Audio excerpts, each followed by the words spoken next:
Hi everybody, I know it's been a long time. Your girl has been missing in action and I'm sorry. You know, when you start a YouTube channel, you start to interact with people online and you know, you hear stories of how you've impacted people's lives. If you disappear, no matter what the reason, you feel responsible. You feel like you've let people down.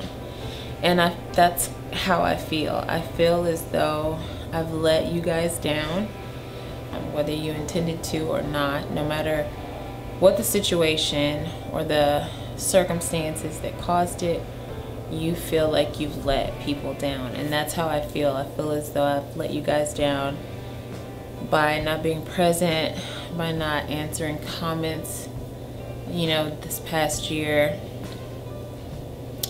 And I'm sorry. I really am sorry. If you're new to my channel, hello, my name is Sensoray. If you're playing catch up, I kind of fell off the face of the earth over the past year and a half, I want to say. There were circumstances that contributed to that. One of them being, and the major one, being the death of my son, Nolan. Last May, not this past, was it this past May? Yeah, this past May was a year. See, I feel like I've blocked some of these things out of my mind because it was traumatic. If you hear a lot of noise outside, my husband just came home from work and he's doing some man thing out there. I don't know what he's doing, but I feel like I hear a drill or him dragging something. I don't know. Yes, I definitely hear a drill. So please try to ignore that if you can. Yeah, we lost our son. I was pregnant with him. I was 5 months pregnant, and I had what the doctors called an incompetent cervix, which just meant that my cervix, sorry if this is TMI for those of you who don't care about the female anatomy or hearing about other people's losses. I'm really sorry. Probably should have giving you guys a warning before I started talking about it, huh? My bad. But an incompetent cervix, basically, cervix is a muscle at the top of a woman's vagina that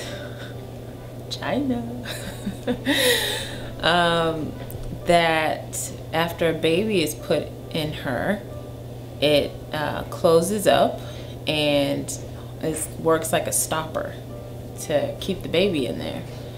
Well, I've had surgery on my uterus, which is why I have a heating pad on my stomach right now. Just effects of the surgery, things like that. I've had surgery on my uterus, and one of the, I guess, possibilities or warnings or things that could happen was that it could affect my cervix. Now, I didn't know this before I was pregnant with Nolan. I didn't know this after I had the surgery. The doctor never told me that this could compromise the strength of my cervix. So when I got diagnosed with an incompetent cervix, I was truly shocked. They rushed me to surgery. And let me just say right now, I'm just giving you guys the backstory, the details about the events that happened that led to me kind of disappearing. And there's a video on my channel, I'll link it below, that I posted shortly after we lost Nolan, explaining the birth and the events that happened, but I didn't get into detail. And so right now I'm kind of getting into detail a little bit about what happened and what your girl's been going through, you know. So They rushed me into surgery and sewed up my cervix. And I asked the doctor directly after if I was on bed rest, and he told me, no, you're not on bed rest, just take it easy. So that's what I did. I just took it easy. But my son was measuring very large. He was a big boy. And the weight of him, the weight of that pregnancy started to weigh on the stitches where they had sewn me closed. And it, long story short, triggered labor a week after my surgery. And I rushed to the hospital. My water broke in the waiting room while I was trying to get up to labor and delivery. They finally put me in a room, and I was in active labor. They made no attempts to stop my labor because I was only 21 weeks. And they say that the baby has no viability at 21 weeks. I think they said that starts at 23 weeks. So they made no attempts to stop my labor, which was horrifying to me. I'm an individual that labors quickly and I deliver quickly. I have with all my pregnancies. And within an hour of me getting in that hospital room, the doctor finally showed up, and I was in full-on labor, and they had to do an emergency surgery to cut the stitches on my cervix that was the dryer, while I was in the hospital room. I wasn't in surgery. I didn't get put to sleep. There was just no time. This baby was being pushed out of me, and it was being pushed out of me while my body was stitched shut. So it was the worst kind of, most traumatic pain to know that your body is subsequently killing your baby while you're alive and awake, and you can't control it, and the doctors won't stop it. And guys, I can't really explain to you. I don't think on it very often because it was so traumatic. Having to be cut open, not like cut open, like they gave me an epidural, like that was like the only thing we could squeeze in. As a matter of fact, the epidural hadn't even fully taken effect when they started. But it was a surgery. And they cut the stitches. I delivered my son. He was dead. And what sucks about it is that when I showed up to the hospital, even though my water had broken, my son was still alive. And I can't help but think that they could have stopped my labor, and that I could have held him in there for a couple more weeks on bed rest, and that he could be here today. I can't help but think that. But you can't force doctors to do what you want them to do. No matter if you're begging, if they don't have to do it by whatever standards or law, or if they're covered by the law to decide not to intervene in this way, then you're just pretty much up a creek if they don't want to go through extra measures or above and beyond. And I felt like that's the situation I was in.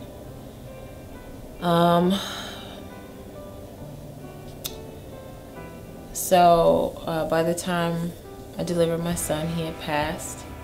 He had passed maybe 30 minutes before I delivered him. And then my body wouldn't stop bleeding, so I was hemorrhaging. And I was so out of it because of the medication they gave me that I felt like I could be dying, but my son had just died. And for those who don't know my story, we lost our daughter 2 years before my son in another stillbirth when she died in utero, meaning she died, I was 6 months pregnant with her, going on 7 months, and she died inside of me. The placenta broke away from my uterus, and so therefore she wasn't getting any oxygen, any blood from me anymore. And that happened, the doctors told me, because I had tumors, I had fibroids, and the fibroids were growing and taking the nutrition from the placenta. And so, and it had been a pretty complicated pregnancy, the whole pregnancy. I was spotting on and off, and so, you know, we had lost her 2 years before we lost my son, and we never ever thought that we would have to experience that type of pain again. And so for it to be happening the second time, I just wanted to die. I'm not gonna lie to you guys, I 100% did not care if I opened my eyes again and was in that room. I didn't want to be in that room. I wanted to be where my kids, where my babies were. And it sounds really horrible because I still have a living baby, my daughter, Destiny, who is about to be 18 tomorrow. Believe it or not, she turns 18 tomorrow, you guys, on December the 4th. But it's hard to explain because you love your children so passionately. All of them, you just love them so passionately.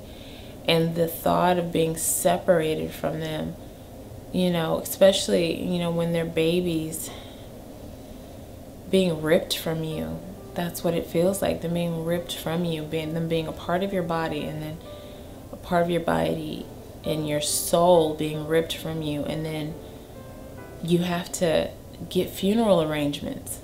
We had to get funeral arrangements for my daughter and get funeral arrangements for my son, and not even, you know, considering the fact that, like, my milk, breast milk still came in, and there wasn't a baby to relieve the pressure and the pain of that, and knowing that you're going through all the postpartum effects, but there's no baby, there's no joy to balance out the struggle, you know.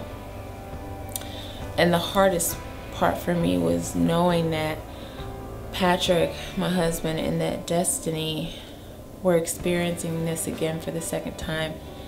And as a mom and as a wife, seeing that pain on their faces and that their mourning, like, it just broke my heart to watch my child mourn her siblings.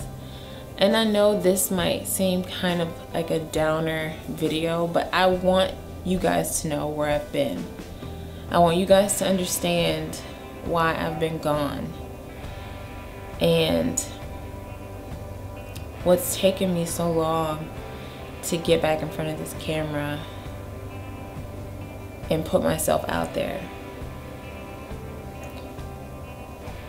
You know, when you lose your kids, you feel, as a mom, you feel like a failure, like you've got one job to carry those kids safely and get them here and feed them and help them to grow. And when you lose one, it's bad enough. If you lose another one, you just feel like, why are you here? And I'm saying all this not to trigger anybody. I honestly feel like I have been dealing with some PTSD.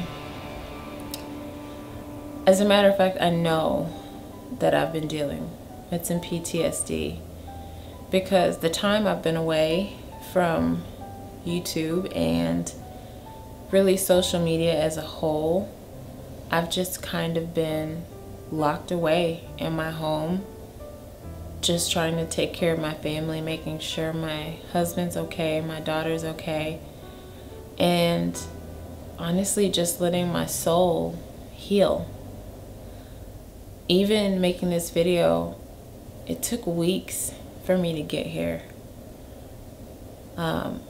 I'm really proud of myself for actually sitting down and committing today to filming, because I was really worried that I wouldn't. I wanted to make this video for people to understand that I didn't disappear because I no longer care about you guys or want to share my life. I also wanted to make this video to let other moms out there that have lost multiple pregnancies to know that you're not alone. And if you feel locked away in your own little world, you're not alone there either. There are others of us who can relate and understand that type of sadness and isolation, the isolation that you feel. And just to give some hope, because through all of that pain, through all of that hurt, there's been one steady thing in my life, and I have not been faithful to God. Like, I've not been as faithful, I feel, as I should be, or I was, but He's always been faithful to me. And this happens sometimes in your relationship with the Lord. If you're a Christian or a believer, you go through phases sometimes in life because of challenges, because of trials and tribulations. You go through certain phases of your walk with God where it's being tested, or it's being strengthened, or it's being proven. And I feel as though those years with my babies and losing them was a trial. It was a Job type situation. If you know the story of Job in the Bible, he had everything and then he lost everything, and then the Lord gave him back everything. So Jesus, He restores and He heals and He comforts, and He's been really faithful. And as time goes by, I'll open up with you guys more and let you know new things that are happening. But right now, I just wanted you to know where I am, that I am here. I'm making an effort to be back present on YouTube and in social media. I've started a website, a blog that I'll be launching when it's prepared. I'll let you guys know about that. There's one other thing I need to share with you guys. Hold on. Can you guys see? You guys see my new bifocals? Yes. So I don't know if you guys remember, segue on a whole nother topic now. I don't know if you guys remember it wasn't really a collaboration, but Firmo sent me and Destiny a pair of glasses, prescription glasses. So we gave them our prescription. They sent us the bifocals. If you go to their website, I'm going to link it below, also with a discount code that I have. Their frames are so inexpensive, and if you're a type of person who needs glasses, like I cannot use a computer, right, type or read correctly without glasses. So it's just years of staring at computers in college really messed up my eyes, and now I'm paying for it. But Firmo was nice enough to send me another pair. And I'm gonna put, I mean, literally, they're so inexpensive. They're like anywhere from $15, I believe, to like $20, $23. Like, frames just don't really come that cheap. And they ship it to you, and it's just so inexpensive. The only thing I paid for this time around was the shield for, like the blue shield for if you're on computers so you don't strain your eyes. That's the only thing I paid for. Anyway, I'm gonna link the website below, the discount code, and yeah, if you guys are glass wearing people like me and you need some bifocals or just cute frames, they don't even have to be prescription, check them out. They're totally inexpensive. So like I said, I just wanted to let you guys know about that. Other than that, since I'm making an attempt to be back online, I want to know what you guys want to see from me, what you want to hear about from me. What do you want to see? What do you want to talk about? Leave it in the comments. And I'm going to put my Instagram and social medias below so you guys can comment and DM me and just let me know what you guys want to see. But in the comments below in this video, let me know what you want to see next. And I'll talk to you soon. I love you guys. For everybody that stuck around and are still here, thank you so much. And for going on this journey with us, me and my family. And we love you. And I'll talk to you guys soon.